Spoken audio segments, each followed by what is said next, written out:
April মাসে শম্ভুনাথ চট্টোপাধ্যায়ের কবিতা পাঠ করছি আমরা। আজকে এই ভিডিওতে আমরা প্রথমে শম্ভুনাথ চট্টোপাধ্যায়ের একালের ছড়া এটি পড়ব, তারপর কবিতায় আসব। হারাধনের 10টি ছেলে, এই যে ছড়াটি প্রচলিত ছড়াটি আছে, এই হারাধনের 10টি ছেলের অনুকরণে তিনি এটি লিখেছেন। গোবর্ধনের 10টি ছেলে রত্ন অতিশয়, একটি গেল পাইপ গানে রইল বাকি নয়। গোবর্ধনের 9টি ছেলে গোমূর্খ আকাট, একটি গেল হাত বোমাতে রইল বাকি 8। গোবর্ধনের 8টি ছেলে কুখ্যাত ডাকাত, গণপ্রহার একটি নিল রইল বাকি 7। গোবর্ধনের 7টি ছেলে বেশ্যাগামী হয়, একটি গেল গুপ্ত রোগে রইল বাকি 6। গোবর্ধনের 6টি ছেলে বকাসুরের ধাঁচ, একটি গেল লিভার পচে রইল বাকি 5। গোবর্ধনের 5টি ছেলে স্বভাবে নাচ্ছার, একটি গেল হেরোইনে রইল বাকি 4। গোবর্ধনের 4টি ছেলে ক্রমশ হয় ক্ষীণ, একটি মরে জুয়ার থেকে রইল বাকি 3। গোবর্ধনের 3টি ছেলে বাঁধছিল হাউই, একটি গেল বিস্ফোরণে রইল বাকি 2। গোবর্ধনের দ্বৈত ছেলের কীর্তি কত দেখো, একটি দিল কণ্ঠে দড়ি রইলে বাকি 1। ওখানে কীর্তি কত দেখ হবে, তাহলে দেখ, একটি দিল কণ্ঠে দড়ি রইল বাকি 1। সেই ছেলেটি শিখল শেষে ছাপ্পা ভোটের কাজ, চামচা হয়ে দাঁড়িয়ে গেল কি আনন্দ আজ।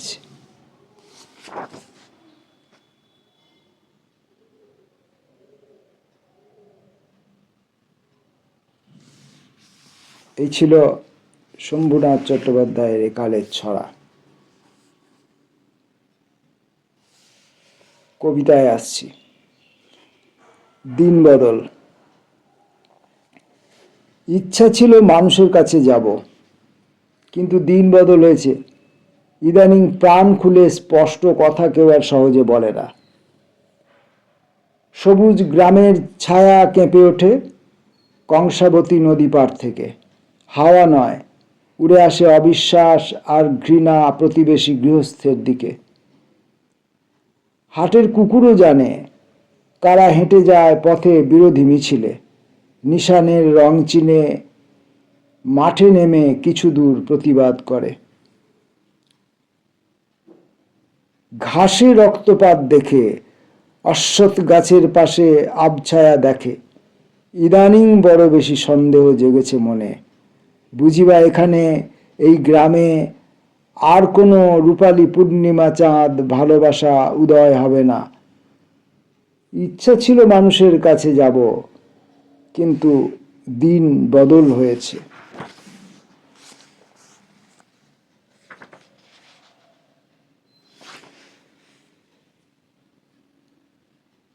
বিজন দুপুরে। 10 দিকে কত চিৎকার, কত দাপাদাপি, হুরুম দুরুম। 3তলা বাড়ি, ফলের বাগান, সোনার দোকান, লক্ষ্মীর ঝাঁপি। আমি কি জিনিস, আমাকে চিনিস? দারোগা জামাই, ভাতিজা মন্ত্রী, ট্যাপও করো যদি ঢুকবে তুরুম। এত তেজ দেখে বিজন দুপুরে ঘূর্ণি বাতাসে তাল গাছ থেকে 2টো যমদূত। সে কি অদ্ভুত, রাগে থমথম বিকট চেহারা, সবুজ গোলাপি, যেন গিরগিটি সরসর করে নেমে এলো নিচে। নাম ধরে ডেকে সাক্ষী না রেখে বার করে নিল ফাঁকা রাস্তায়, মাথা চক্কর, রোদ গলা পিচে, চোখের মণিতে হলুদ ফুলকি, সব আক্কেল সহসা গুরুম।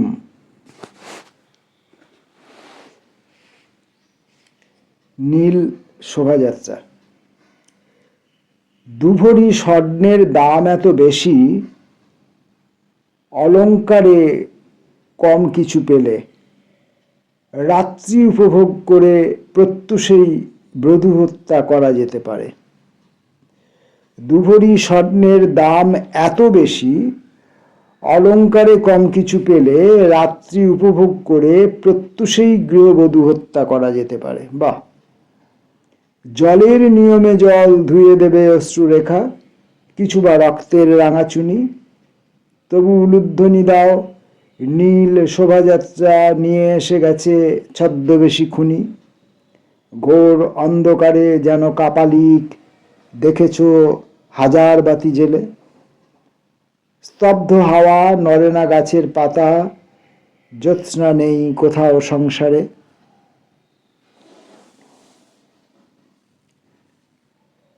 মধ্যরাত্রির রাস্তা। রাত্রি মধ্যযাম, আর অজ্ঞাত কারণে ট্রেন লেট। স্টেশনে অটো নেই। বর্ষার সজল হাওয়া, নির্জনতা লক্ষ্য করি সব। রাস্তা চলে গেছে সোজা, সাদা গির্জাঘর পাশে রেখে দুসারি বৃক্ষের খোলা বুক, চিরে দিয়ে গেছে যেন তীক্ষ্ণ নীল ইস্পাতের কোনো বেয়নেট। দৃশ্য এত নিরক্ত, নীরব। ছাউনি শহরে যেতে ছায়া জালে উঠে আসে কত কিছু অনির্দিষ্ট ভয়। আলোর বুনন বেশ দূরে দূরে, রহস্য কুহেলি যাতে আরো ঘন হয়। একা তবু যেতে হবে। শব্দ যদি হয় হল্ট, থেমে যাবে ঊর্ধ্ব বাহু হয়ে। পাশে কাঁটাতার, নর্থ গেট, শীতল স্ট্যাচুর মতো সেন্ট্রি আছে। জানি তার সন্দেহ রয়েছে বড় বিষ। রাত্রি মধ্যযাম, আর গাড়ি লেট। পরিপার্শ্ব দেখে আমি এই বিমূঢ় সময়ে ঈশ্বর অথবা এক রক্তহীন বন্দুকের সচকিত নল কাকে দেব বিনীত কুর্নিশ। মলিন জ্যোৎস্নায় দেখি রাস্তা পড়ে আছে যেন নিহত সাপের সাদা পেট।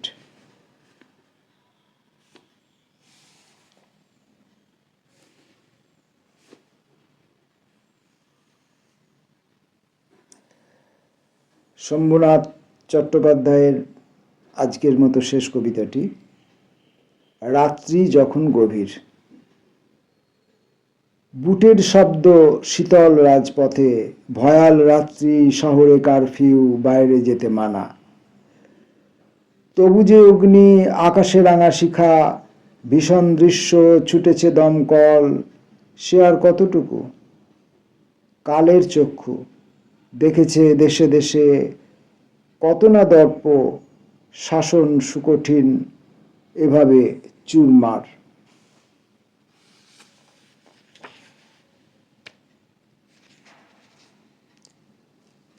আর একটা কবিতা পড়ি। কবিতাটির নাম 10টা 5টার কবিতা। আকাশে কত যে আলো, খুঁজে দেখি অবসর কই। এখানে আধার ঘরে সময়ের সাঁকোটি পেরোই ভয়ে ভয়ে। লেজারের পাহারাটি কত যে কঠিন আমি জানি। ঝরে যায় জীবনের সোনাকলি দিন, কেবলই কলম পিষে। ফুল ফোটে কোথা নানা রং, এখানে কাজের ঘরে ভীরু ঘড়ি বাজে ঢং ঢং। কে বুঝি নিয়েছে লিখে জীবনের পাকা দাসখত, মনে তবু বাসনার পতাকা তো ওড়ে পথ পথ। ছুটি পাবো ঘরে যাব, দুটি চোখ পথ চেয়ে আছে, ভয়ে ভয়ে ভুলে থাকি। কোনো কাজে ভুল হয় পাছে, সকালের বেলা হয়, তারপর ক্রমশ দুপুর। দেওদারু বনে কোথা ঝিরিঝিরি বাতাসের সুর পাখির ডানায় বেজে ডাক দিয়ে যায় বারবার। এখানে কাজের ভিড়ে কোনো সাড়া মেলে না তো তার। বিকালের রং মেখে 5টার ছুটি আসে যেই, মনে পড়ে হায় আজ ঘরে ভাত নেই। আসবো শম্ভুনাথ চট্টোপাধ্যায়ের পরের দিনের কবিতা পাঠে। নমস্কার।